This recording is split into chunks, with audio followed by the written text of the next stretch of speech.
The talk is entitled Ghostly Encounters of a Scottish Tour Guide.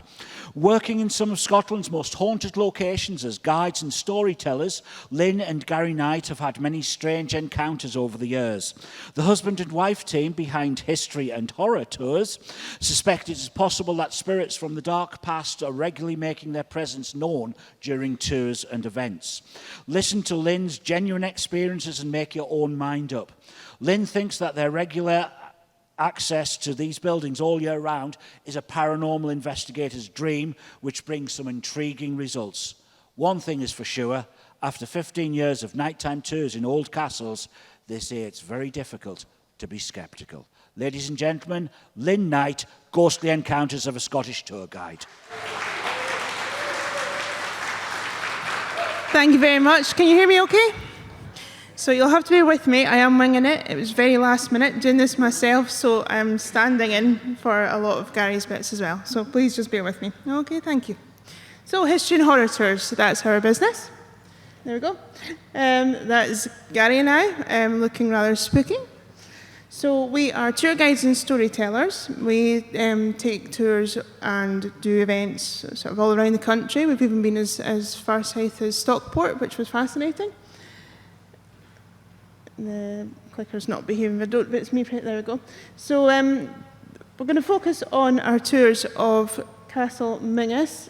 We do nighttime walking tours of Dunkeld and Perth city centre as well. But we're going to focus on these tours here. Haunted Castle Tour is at Castle Mingus in Wien, near Aberfeldy, which is quite a bit north from here, and the Haunted House Tour at Bannockburn House near Stirling.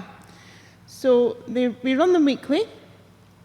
Here is Castle Mingus, looking perfectly spooky, a very atmospheric photograph, and Bannockburn House here, which not such a good photo when it comes to atmosphere, but it's the perfect haunted house. It's like something out of a film set, really.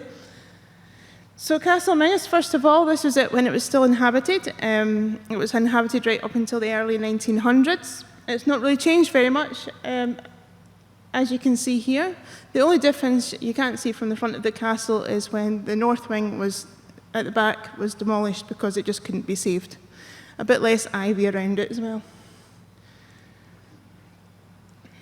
So, is Castle Mingus haunted? It's a very good question. We get asked it often, and by the end of our tours, we ask the same question as well to see what people think. Now, when Gary first started doing the tours,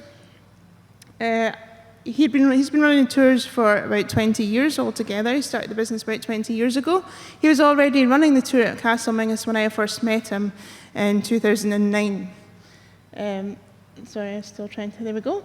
His initial idea for doing tours at Castle was really just to find somewhere warm and dry and, well, away from drunk people in the street to tell stories. So he thought it would be a great idea to have a location where you can tell local stories of legends and history. And that was really all he was focused on. There was absolutely no sign that it was haunted. It was known to be, it didn't have a reputation to be haunted. It wasn't in any books that Gary had read anyway that saying it was haunted. It was really quite quiet about it all. But not long ago, Gary found this article. So it shows that at one time it did have a reputation for being haunted. This is from the Perthshire Advertiser, the 11th of January, 1911. It says, "The weird story of Castle Mingus, the haunted chamber, midnight spectres and strange stories, grim recollections." I love the turn of phrase from these days. There we go. So, it quickly became clear, though, as Gary did the tours, so I'm just catching up my notes. As Gary did the tours, it quickly became clear that there was something strange at Castle Mingus. A lot of guests were reporting hearing noises as Gary was trying to tell stories, seeing things, feeling things, even smelling things. So the tour was going to have to change because Gary ended up having to incorporate people's experiences into the tour, so it became more of a ghost tour. It was quite organic, really. It happened quite naturally. The castle didn't really give us much choice, to be honest. So, We're going to have to try and do all this in a quick summary, which is very hard because so much happens and there's so many stories within stories, and I am a blether, so I will try really hard to keep it brief so that I can give you as much information as possible in the time that I've got. Okay, so the castle itself, the original part of the castle has got one main staircase that goes up the centre of the castle, and all the floors and rooms go off of that, just to give you a rough idea of how it works. On the ground floor, we have the kitchen, which is haunted by a cook, an old man, and a dog. Through from the kitchen, there are 3 vaulted rooms. These rooms are haunted by 3 redcoat soldiers. In the pink room, which is upstairs from there, the first floor, is an elderly lady. Going through from the pink room is a smoking room. It's haunted by possibly a former clan chief. And as you go up the stairs, there's a room that belonged to Bonnie Prince Charlie, which Bonnie Prince Charlie haunts apparently. And upstairs from that, on the second floor, is the green room. Now this is the room that's the floor that belongs to the chief. Visitors wouldn't often have gotten in there. It really was primarily the chief and his family and close friends, and his bodyguards would be up there. So that floor contains the green room, which was, as I said, is haunted by a chief. The bodyguards room, which is haunted by 2 Highlanders, probably bodyguards of the chief. And the chief's room itself, which is haunted by a former clan chief. Now, going back out onto the stairs, the whole staircase is said to be haunted by a small boy. And he also dots in around some of the other rooms in the castle as well. And then right up at the top, we have the attic room, and it's possibly haunted by a demonic entity. So I'll go into a wee bit more detail about some of these rooms and what we've found. Now, just to let you know briefly, we get a lot of information from many different sources. We have anecdotal evidence. We have evidence that's been researched as well through records. We have been told things by facts by managers of the castle. Various managers of the castle have helped to fill in some of the gaps, as well as various ghost hunting groups, mediums from all over the country, all different times, but a lot of them corroborate the same stories. And so that's where we take a lot of the evidence together to sort of work out, along with our own experiences as well. So the kitchen. Now the kitchen is basically a room by itself with a stunning giant fireplace, and it only has one small room off it, which is a pantry, which people don't tend to use very much. Now, in this pantry, a ghost hunting group in the 80s placed a trigger object. It was a coin on a bit of paper. They drew around it and left it. When they came back later on, the coin had moved quite significantly. Now, I don't know if anyone's ever tried this before, but it doesn't often happen, so that was quite exciting for them. Last summer, an old man was seen in the kitchen. There was a family there, husband, wife, and child. Young child, the husband and wife were in the pantry. They heard the wee girl talking. When they went through to see who she was talking to, there was nobody there, but she said she was talking to the old man at the end of the table. There's also a dog in the kitchen, we believe. A lot of people on our tours have smelt the dog. You can smell wet dog, felt it brushing against them. And some people have even seen the dog, and we suspect it's a deer hound or a wolf hound. I think it likes to lie beside the fireplace, personally. Oops. But the main spirit in the kitchen is the cook. She's quite a dominant figure, but she is kind, she's well-meaning, and she's very protective. On one of our tours just recently, one of the guests said that they felt somebody stroke her arm reassuringly, so that was nice. But this kitchen, it feels like the safe place, and if anybody's scared on the tours or anything like that, it's the kitchen that we take them back to sort of let them get their equilibrium back a bit. Now, we believe that this cook, as I said, is protective, and we think that she's protecting the kitchen and the people in it from the entities in the following 3 vaulted rooms. And that's these entities here. So, the soldiers. These are, they could do a whole talk on them in themselves, to be honest, so I'll try and keep it brief. The soldiers mostly focus their attention on female guests on the tour, especially mid-teens upwards. If we have a group that's got a lot of 14, 15-year-old girls on it, we get quite a lot of activity and attention on those tours. We get a lot of responses on our K2 meters, EMF meters, which pick up EMFs, and there's no electricity or anything else that should be causing it in that room. The women feel a presence in the vaults. Mainly they feel the hair being touched, clothing being pulled, we've had brass straps being pulled, bottoms being touched. We had one woman who said that she felt like there was a pair of arms around her. She was an older lady. When we asked her if she was okay, she said, "Oh, I'm fine. It's been a while since I had anybody do that." It's lovely. So there you go. But it's not always quite as comfortable as that. We had one woman who felt breathing on the back of her neck, and generally you just feel like there's someone behind you. The former manager was doing maintenance in the room during winter when it was shut, and when he was at the top of the stepladder, he was violently pushed. Staff in the shop, which is in now one of the vaulted rooms, they've spotted shadowy figures, they've heard noises, they feel like somebody's there or like somebody's watching them. It's very, very, very common. But we've had our own experiences with these fine gentlemen. That's my fat belly, I'm afraid. I'm terribly sorry. Now, this was in the days before good cameras and mobile phones, so do bear with us. I do have photos with me, so if you want to come and chat to me afterwards to see the photos properly, that's fine. Now, I'll try and keep this brief. We were doing an investigation at the beginning of 2010. We'd been invited to an overnight event with some paranormal investigators. And after doing a session in the vaults, I was the last person to leave. I felt like I'd been punched in the back.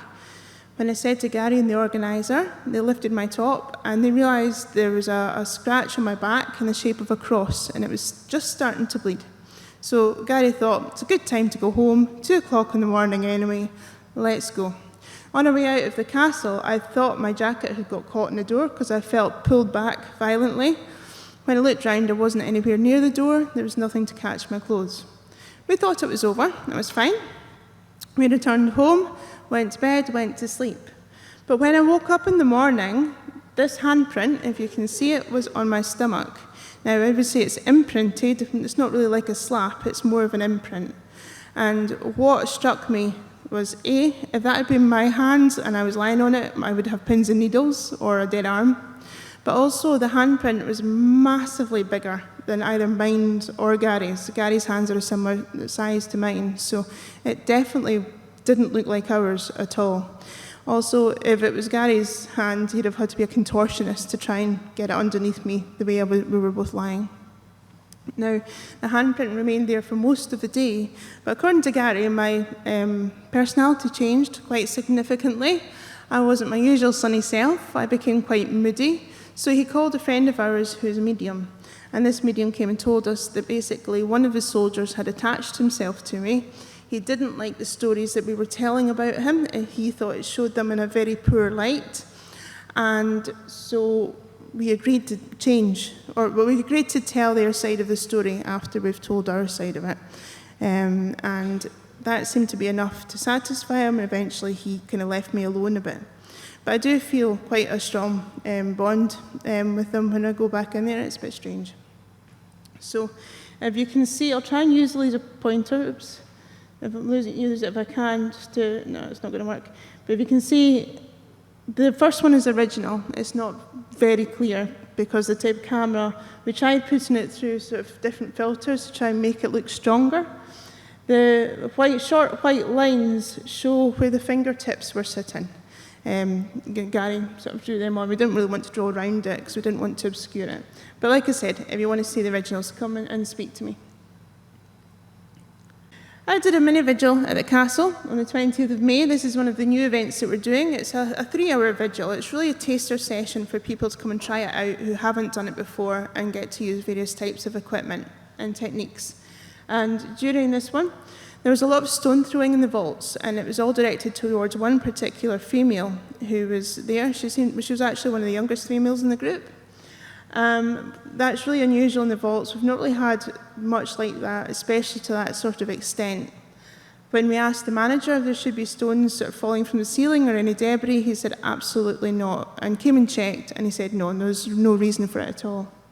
The EMF meters go bananas, and they were going absolutely crazy in that room, and one of the soldiers seemed to follow us up to, or follow this woman upstairs to one of the rooms, which is something we've not really experienced before on our tours.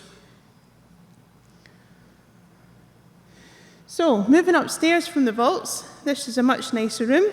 This is the pink room. We like this room, it's a lovely room. And Lady Anne is the lady who's supposed to haunt this room.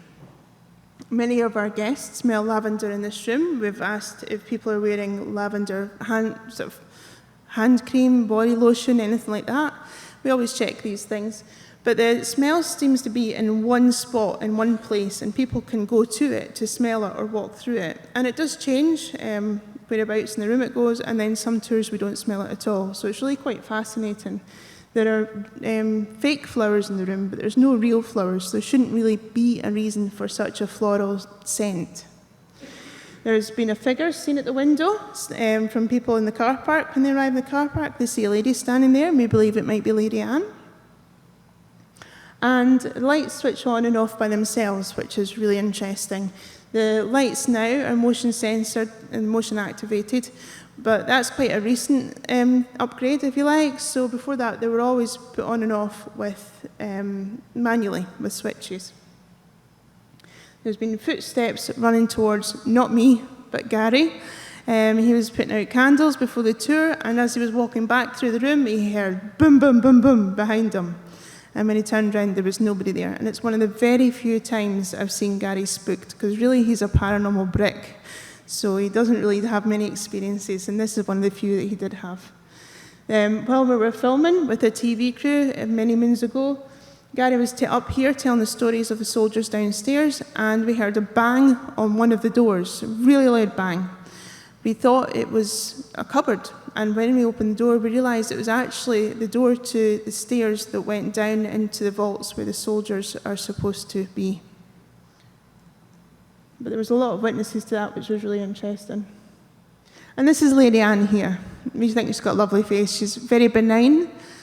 She's seems to be quite a nice character. I don't think she'd take much nonsense, but yeah, you get a very nice feeling of her. So the lights at Mingus Castle that I mentioned, this is an excerpt from a book. This is from Tales of Highland Perthshire by Lady Evelyn Stewart Murray. This was in 1891, and it's really quite fascinating. One Halloween night, all inhabitants and staff of Castle Mingus were at a dance nearby Balfrac's house. Balfrac's house is directly opposite the glen from the castle, so although it's quite a bit away, you've got a clear view. There was much merriment going on. Someone went outside, and looking northwards towards the River Tay, they saw a flickering light in Castle Mingus. Fearing that the castle was on fire, all the party raced to the castle. When they arrived, there was no fire in the building. Nothing unusual, except for a very large number of cats that had gathered at the castle. So that's quite strange in itself. I've never actually seen any cats in any of the years that I've been there, although it's not really inhabited now, so who's to say they didn't have their own cats. But it is quite a strange story from the time, and it does correlate with things that happen now. The current manager has had episodes where he's come back to the castle after locking up and found lights on and had to go in to switch them off, and by the time he's done that, they're all off again. So it's been checked over by many electricians over the years. They really can't find an answer to that. So the smoking room. This is Gary's idea of a joke, writing Lynne's friend. So, this gentleman here is Sir Robert Mingus. He seems to be quite a jovial character. He is said to be the spirit that haunts the smoking room. It's a very male-dominating room, male-dominated. After dinner, all the gentlemen would retire to the smoking room, and they would talk about things as they were having their cigars and smoking their pipes and drinking brandy, and they would talk about the important things that us women just don't understand. Things like politics and all that. And of course, we only know about cross-stitch and embroidery or something. So anyway, But very often when we're in there, the EMF meter will do absolutely nothing for me. As soon as Gary comes into the room, it starts going off. There was an occasion just recently, a couple of weeks ago, where I would ask a question, nothing. Gary asked a question, the lights would start going off again. And that happened for about 5 or 6 questions in a row. It really wasn't very funny. I think he thought it was funny. One of the interesting things is that on one tour, I was getting fed up at not getting a reaction. I said, should women only be in here to clean? And it lit up, and it actually looked like somebody laughing, the way it was lit up. And for weeks afterwards, when I told that anecdote, it would start lighting up again. So I think he was in on the joke with me. Now, there's a piano in the back of the room, which Gary stands in front of when he's telling the stories, but he's a good sort of 3 or 4 feet away from it. And as he was telling a story in the dark, one night, one of the notes got played on the piano. It's an old piano. You have to really kind of press it quite hard to make it do that, and nobody was anywhere near it. I'm glad I wasn't there telling the stories that night, or I'd have been straight out the door, because I'm a wuss. There sometimes is a darker presence in the corner of the room, which we don't really know much about, but when that happens, it doesn't feel like Sir Robert's there. It feels different. It doesn't feel quite as comfortable either. And it's like the air looks darker as well. And like I said, one of the soldiers from downstairs recently made an appearance there. I don't think Sir Robert liked it very much, though. So, moving on up from there through the castle, we get to the birthing room. Now, at one point in history, childbirth, the mortality rate was particularly high. There was an awful lot of tragedy. It wasn't all joyous. So this room has had a lot of emotions in it over the years. The floor feels as if it's sloping towards the window, but we've had reassurances from various managers that it's absolutely not. It's about as straight as it can be in an old castle. It can also feel like it's moving. It's like you're standing on the deck of a ship, or like you're trying to keep your balance on a trampoline or on a mattress. It's a really bizarre feeling, and some people end up having to hang onto the walls just to feel like they're sort of standing up straight. And some people don't get affected at all. We do think the people that get affected most tend to be people who perhaps work in childcare industry. We had one person who, before I told him what the room was for, he was telling me that he couldn't stand up in that room. He was struggling to keep his balance, and then told me that he was actually a retired midwife. And this is before he knew what the room was for. So it definitely is quite selective about the type of people it affects. Some people love it. Some people think it's a lovely room. They feel really comfortable in there and happy. Other people will be crying at the threshold, not wanting to go in at all, usually women. Just last year, I was about to take a group into that room. We were on the stairs, and we heard a thump from inside the room, and it felt like something rushed past us on the stairwell. And that's the first time we've really encountered that. It could have been one of the other spirits in the castle. We really don't know, but it was quite interesting. So, moving up from there, we have Bonnie Prince Charlie's room. I don't know how many places in Scotland Bonnie Prince Charlie is supposed to haunt. He's a very busy man in the afterlife. But we certainly do have some strange things happening in here. The figure has been seen standing at the window by people in the car park when they've come to visit the castle. Now, because he's in old-fashioned costume, people, I think, assume that it's Bonnie Prince Charlie, and we've always just thought maybe it's just an assumption that because of what he's wearing, it's the only person they can think of, if you like. But on one of our tours a few years ago, there's a lovely 4-poster bed in the room, and it's very photogenic. People love taking photos of it. So somebody on our tour had taken a photo, and they sent us the picture afterwards because you could clearly see a figure standing beside the bed. And it was a figure of a man, but what was more interesting was he had a blue sash going across his body. Now, Bonnie Prince Charlie famously did often wear a blue sash. Anytime he was dressed up for a portrait or meeting people or anything, he wore this blue sash. So maybe it is him, maybe part of his soul is there, who knows? Maybe it's just an echo from the past. It was quite an emotional journey for him when he stayed at the castle. That was him on his way back up to Culloden. While Gary's been standing telling stories one night, one of the guys on the tour got a bit annoyed with us, He was cross because we had reassured him we had no jumper outers on the tour, but he could clearly see somebody standing behind the curtain. When we all looked, a lot of us could see it too, myself included. It was definitely like a dark figure standing behind the curtain. When we shone the torch on the spot, there was nobody there. Voices and shuffling are heard on the staircase outside the door very regularly, and just 2 weeks ago, the door actually opened by itself, which was quite unexpected, because it was actually closed properly. The chief's domain, as I said, this is the area that is the chief's room. This floor, you do not feel welcome at all. The atmosphere changes as soon as you hit this floor, especially after a certain time of night. As Gary was passing the door to that room one night, there was a crashing sound from one of the cabinets, and that was the third time that I've seen him spooked. We've had movement sensed at the top of the room. I don't know if you can see there because of the light, but we stand roughly where the picture's taken, telling stories, and as we're telling the stories, people get distracted because it's like there's a lot of movement, almost like dancing or something at the other end. Now, voices are heard from the stairway and from the next room that you can see the doorway of. And like I said, you really don't feel quite so welcome on this floor, no matter how beautiful the room is. The clan chief's room. You go through the bodyguard's room to get to the clan's chief room. This is the inner sanctum. Really, the only people who would be in the clan's chief room in the chief's life would be him, his family, his bodyguards, and occasionally a maid to clean and light the fire. That would be it. Nobody should ever be in that room, and he does seem to get quite cross the longer that we're in it, especially when we take a lot of people in the room. So we get a lot of atmospheric changes when we're in here. It becomes more oppressive, like I said, the longer we're in there. We get a lot of strong EMF readings, especially around the bed. And it's the bed that's supposed to be haunted by a former clan chief who had died in a horse accident. He either fell off his horse or he was kicked in the head by a horse. He had a very long, slow, painful death, and I think was probably quite angry and frustrated. And he gets even more angry and frustrated that he can't shout at us to get out. There get a lot of temperature fluctuations on that bed as well.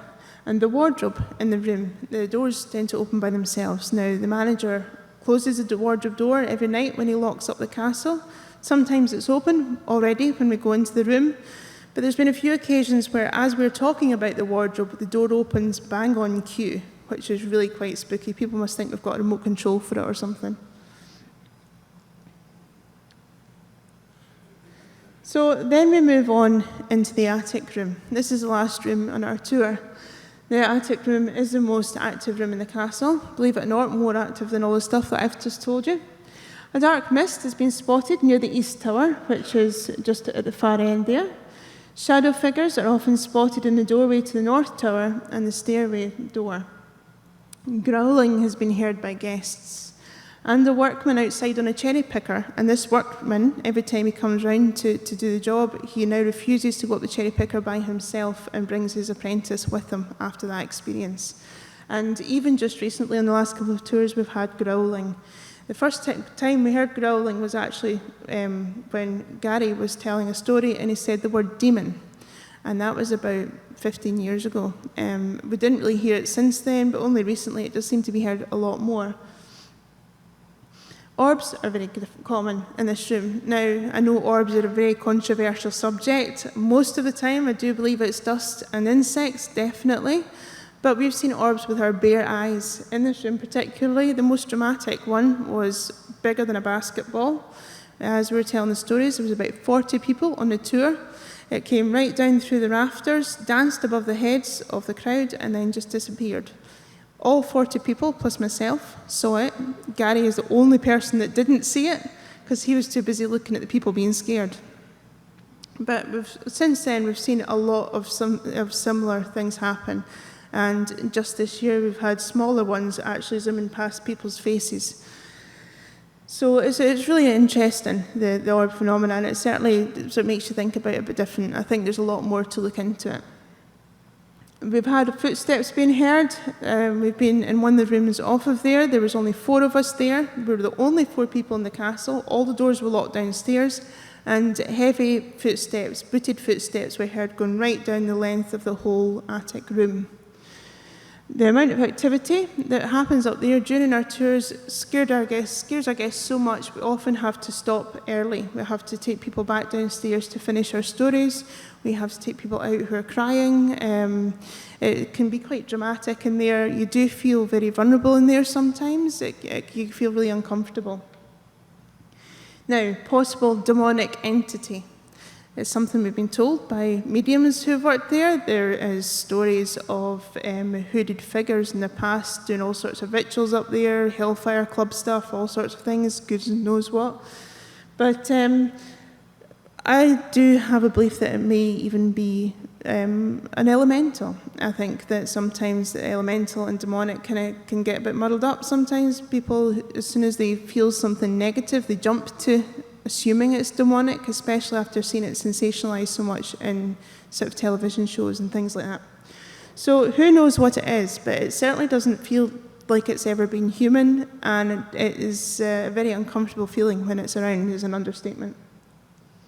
So why is this room so active? Well, at one time it was used as a baronial court. The clan chief would have power of pit and gallows over the clan, over his lands. So this is where a lot of people would have been sentenced to death, to execution, usually by hanging for the commoner. The haunted chamber that was mentioned in the article clipping earlier is also connected to this room. And like I said, this demonic or elemental presence. Now, very briefly, I'll try and keep it brief, the story behind that was there was a TV crew filming a long time ago, and they left a table with a Ouija board inset into it. Now, they left the table behind up in the attic room. When the manager asked if they were coming back for it, they said yes. So he just left it there for them to get. But we believe that people were messing about with the table during the day when they were coming to visit. They didn't really know what they're doing, and the theory is that perhaps they've brought something into the castle. I certainly think that it's not something that should be messed with. So the staircase, going back out onto the staircase, little boy lost. Now, I don't mind this little boy. I think he's quite sweet, he's quite funny, he's a bit mischievous, but I definitely don't want to see him because, like I said, I am a wuss. He was last seen actually on the day of our mini vigil. He was seen by visitors to the castle during the day. He spent a lot of his life running up and down the stairs. He enjoyed it. Some think that he was maybe was ADHD or was hyperactive, but this was his favourite thing to do in life, and so this is what he does in death, apparently. A lot of people have experienced, Gary, not I, has experienced a lot of taps on his back and almost like somebody sort of clawing at his back on the stairs. We've had our clothes pulled while we're trying to tell stories on the stairs, and often it feels like there's a wee hand, a little cold child's hand going into your hand. EMF meters go off at the level of children. As soon as you lift the EMF meters up, nothing happens, but you put it back down to child height and it starts flashing again. And during our vigil, we had a motion-activated light. It was a cheap, bog-standard Aldi's one that you'd screw on the front of your shed for security. And we sat at the doorway facing into the staircase, and the light was being activated, so we asked it to do it deliberately, and it was being activated on cue so many times that I decided to try and film it. And usually, as you know, when you try and start videoing something like this, it stops, but it didn't. I actually caught it on video, the lights being put on several times on cue, which is quite unusual. And noises are often heard out on the staircase when we're in a lot of the rooms. So, our better-known guests. We have Gary's favourite, which was Chick Young. I got a row for him for saying Chick Murray, because football is really not my thing at all. We have Susan Calman here. We filmed with her last year, and we featured in her Grand Days Out, one of the episodes at the beginning of this year in March, which I think is still on catch-up. She was great fun. It was lovely to meet her. But she did get quite genuinely spooked in some of the rooms, particularly the chief's room. She and the crew wanted to leave despite it being daylight.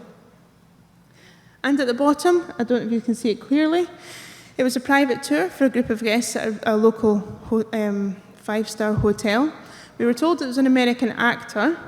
The manager and Gary didn't have a clue who it was, but me, being a closet Glee fan, recognised Kurt straight away. I was terribly excited, but had to remain professional, and I didn't break out in song. I was very well behaved.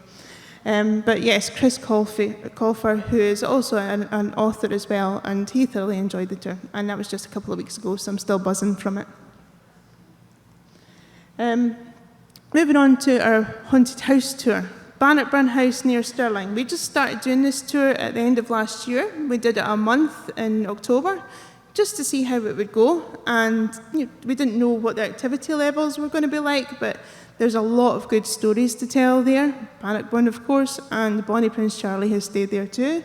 So there was loads to talk about, even if we didn't get much paranormal activity during the tours. It was fine. But so Bannockburn House was built around 1675. So I'll give you a quick summary of the ghosts that haunt Bannockburn House. First of all, there's a woman called Mabel. She was a head housekeeper at one time, and she can be seen very often both in the house and around the grounds, and sometimes with her 2 children. There are a lot of children around the house, both outside and in the garden and up on the upper floor. I'll tell you a bit more about that in a minute. There are a lot of French voices get heard in the garden. Now, like I said, Bonnie Prince Charlie has stayed there. He was there for quite a while because he took ill in the house and was nursed back to health. And the niece of the owner nursed him back to health. He fell in love with her. So that was a nice story. But yeah, a lot of the Jacobite troops would have been French, so there's a strong possibility that that's who is being heard in the garden. In what we call the wee room, there's an older ex-military man has actually been seen by visitors and volunteers in the room. And in the Bonnie Prince Charlie's room, we don't believe it's Bonnie Prince Charlie, surprise, surprise, but there does seem to be a Highlander there. Perhaps it was one of his bodyguards or one of his close friends. And a child on the Victorian stairway, yet another child on the stairs. People often, again, feel a child taking their hands as they're descending the stairs. It's the similar way to a very small child would. The cook in the kitchen, another cook in the kitchen, and a gardener in the passageway from the kitchen to the back door as well.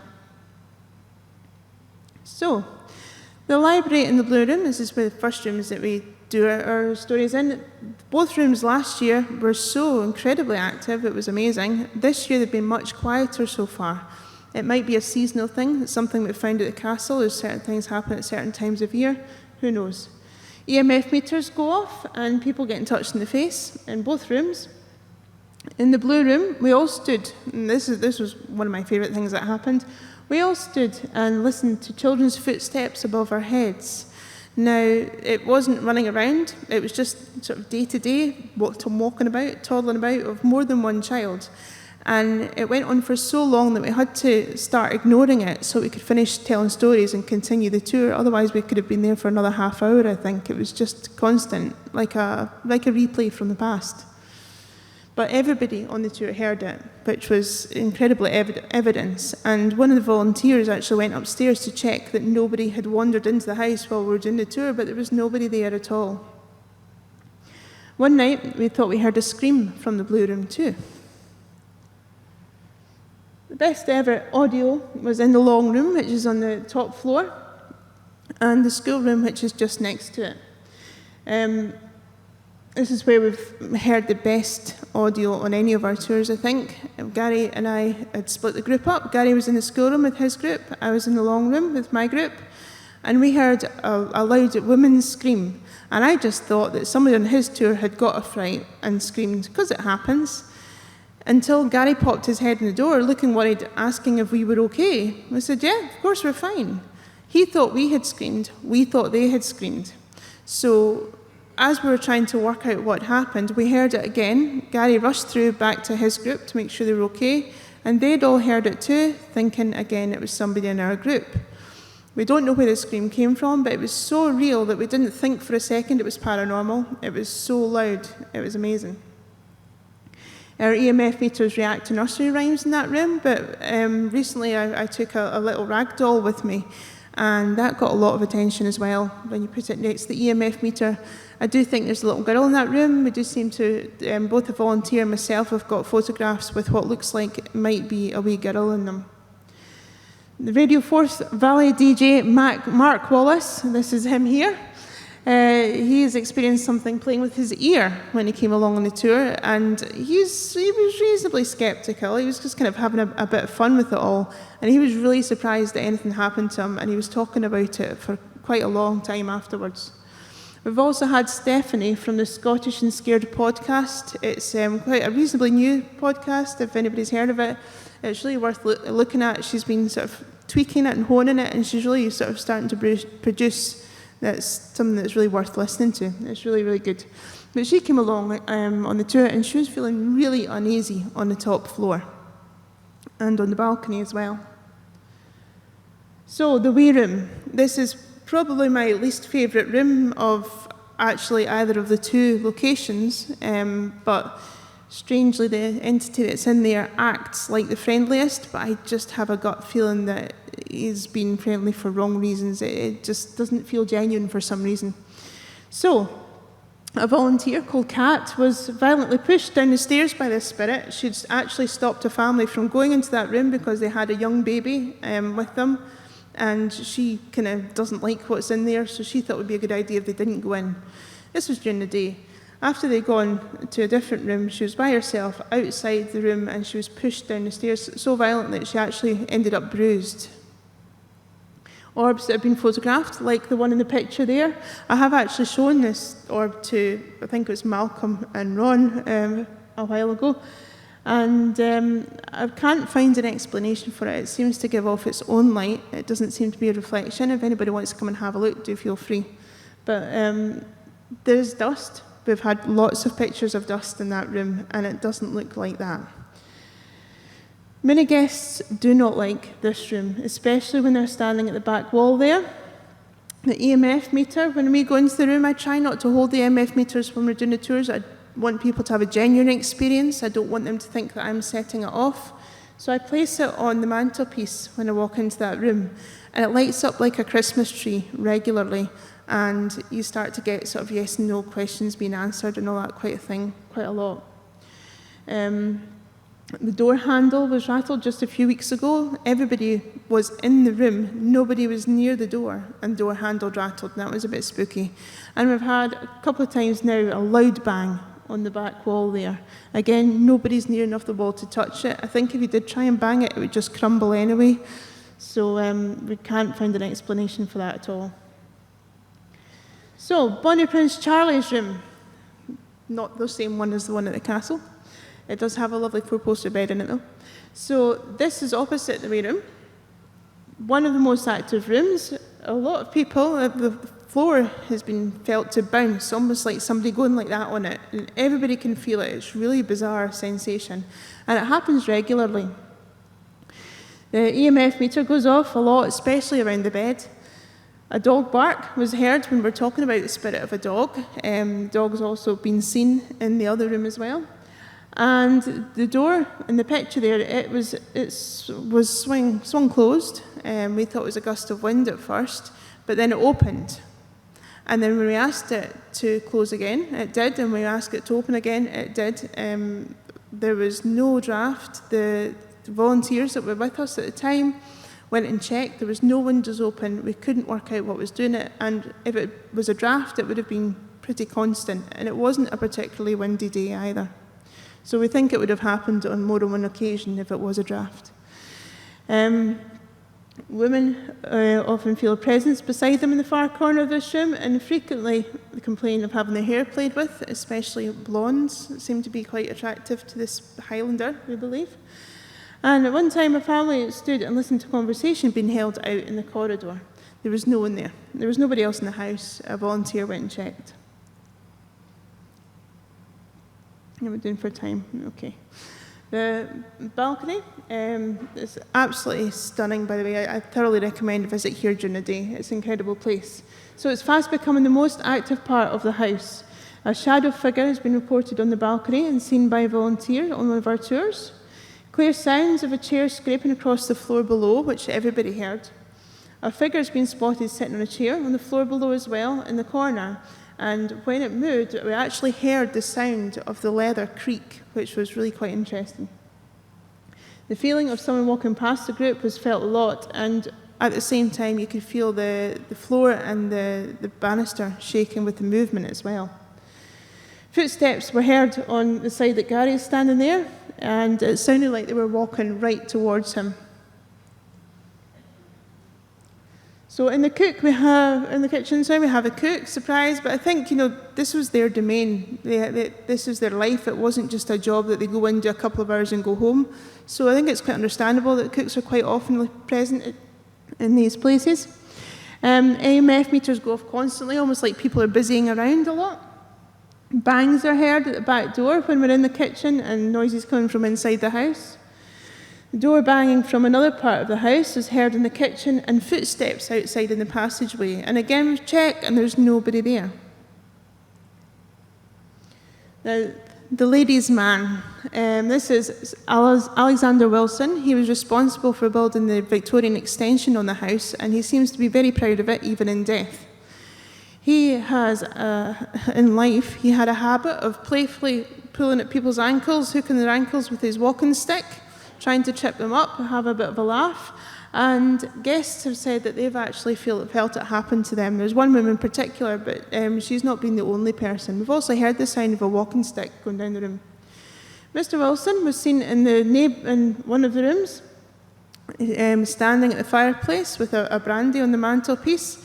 And when she walked into the room, she said he looked round with a bit of a twinkle in his eye and a smile. And it said that he was a bit of a ladies' man, but not in a leery way, just a nice way, a nice guy. Another volunteer, Martin, he told us that he and other people witnessed a plastic charity tin being thrown across the corridor outside that room. So, the advantages of running a regular tour at a haunted location. As was said in the introduction, I feel absolutely honoured to be in these places on a weekly basis, most of the year round, not just because of the history behind them, but also because, as someone who is interested in the paranormal, what better kind of investigation is there? We speak to people from all over the country, sometimes all over the world, come on our tours. They have no connection with each other. They don't know any of the mediums who have been, and again, a lot of the mediums don't know each other. This has spanned over nearly 2 decades now, the information that we've been given, and so much of it correlates with each other. So many people have the same experiences in the same rooms. So many people see the same things in the same areas. It's absolutely incredible. And certainly, it's really hard to be skeptical when doing these tours. Once you've done them for a while, it's very, very difficult. And we've had a lot of people who have come on the tours as skeptics and leave less skeptical. A lot of them ask us where they buy EMF meters from because they can't understand why it's going off and the way it's been going off. Like I said, I do feel absolutely privileged to work with these places. These places don't have the financial assistance of Historic Scotland or National Trust or any of these things. Their own Bannockburn House was a community buyout. It's a trust, a clan trust that runs Castle Mingus. And so they need all the help they can get, not just for financially, but publicity as well. So we feel that we're actually giving something back as well as gaining for the business as well. So we absolutely recommend going to these places during the day, visit these places during the day. They're absolutely incredible. Let us know if you have your own experiences or have had your own experiences on them as well, because we're always fascinated to hear other people's stories about them. And like I said, we run tours. I've got our flyers at the back there. If you want to come and get a flyer with details of all of our tours are there. And we have another mini vigil coming up. It's a 3-hour-long event, and it will be at Bannockburn House at the beginning of July. So thank you very much for putting up with me. I know I've been looking at the words quite a lot. Like I said, it was Gary that actually put this together. Most of these are his words, and I'm just telling the stories and talking about my own personal experiences as well. I'm happy to show photos to people that want to come chat to me afterwards. Thank you.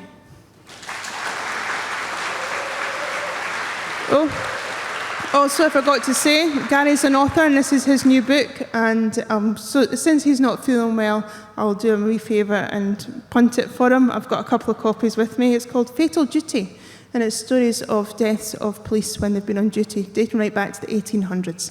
Thank you. Excellent. Thank you very much there, Lynne. We've got time for a couple.